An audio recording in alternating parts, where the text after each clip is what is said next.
और हो सकता है तो अब मनीष कश्यप शायद बाहर आ नहीं सकते। और ऐसे में हमारे साथ वकील सर जुड़े हुए हैं, हम इनसे बातचीत करेंगे।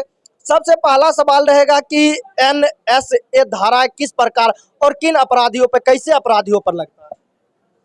देखिए, अभी जो देश में सत्ताधारी हैं, चाहे वो किसी भी पार्टी को हो, केंद्र की सरकार हो, राज्य की सरकार हो, वो भारत के संविधान के आदर्श के अनुकूल काम नहीं कर रहे हैं।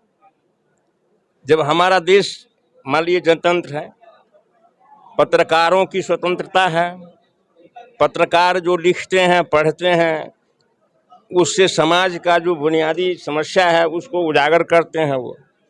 और इस तरह से अगर पत्रकारों को मुकदमा में फंसा करके अगर जेल में बंद कर दिया जाएगा तो यह बिल्कुल जनतंत्र के खिलाफ है और हम इसका समर्थन नहीं करते हैं।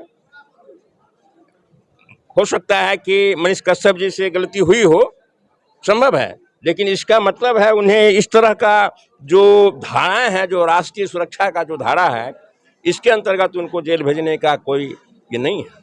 अच्छा, जो धाराएं लगे हैं एनएसए, क्या लगता है? लगभग मुझे लगता है कि ये धाराओं के अनुसार 3 मंथ पहले तो रखा जाता है।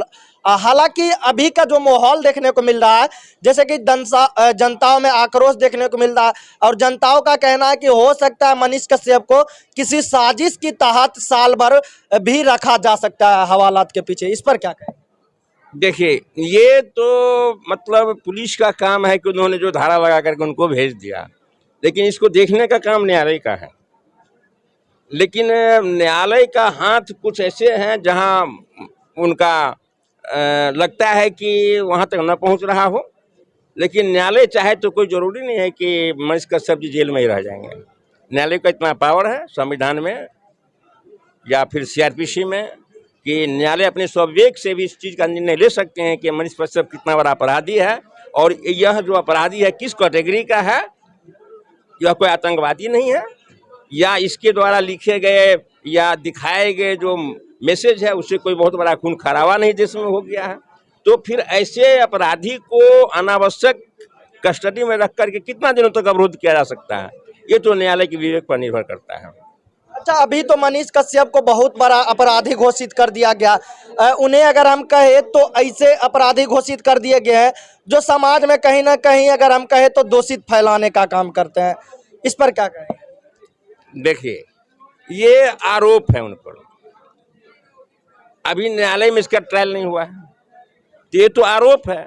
तो पुलिस तो किसी को भी कोई आरोप लगा करके जेल भेज देती है, फिर उसका मान लीजिए परीक्षण होता है, तथ्य सामने आता है खुल करके, और अगर तथ्य सामने आता है और इनकी मंशा गलत नहीं है, इन्होंने जो भी कुछ लिखा पढ़ा या इन्होंने जो भी कुछ यूट्यूब पर लगाया देखा, अगर इनकी मंशा सही है तो फिर इनके विरुद्ध में कोई धारा नहीं होना चाहिए। अच्छा, ऐसा तो नहीं ना कहीं अगर उन्हें फंसाने का साजिश हो तो हर 3 मंथ में उन पर धाराएं नए लगा सकते हैं? ये तो सरकार की बात है। सरकार की मंशा अगर ठीक नहीं है, सरकार नहीं चाहती है कि इस देश में जनतंत्र रहे, सरकार अगर यह नहीं चाहती कि इस देश में पत्रकारों के द्वारा जो हो रहा है समाज में अन्याय, अत्याचार, पलायन, मजदूरों के साथ हो रहे दुर्व्यवहार, मजदूरों का शोषण, उसको उजागर नहीं किया जाए, तब तो फिर सरकार यही काम करेगी, प्रशासन यही काम करेगी, उसको फंसाया जाएगा तरह तरह के धाराओं में। लेकिन अगर सरकार की मंशा सही होगी कि नहीं साहब, गरीबों को, मजदूरों को काम मिलना चाहिए, मजदूरों का शोषण नहीं होना चाहिए, तो फिर इस तरह के जो उजागर करने वाले कोई पत्रकार हो या समाज के जो भी वर्ग हो या संगठन हो, उसके विरुद्ध में रासुका लगाने का कोई आवश्यकता नहीं।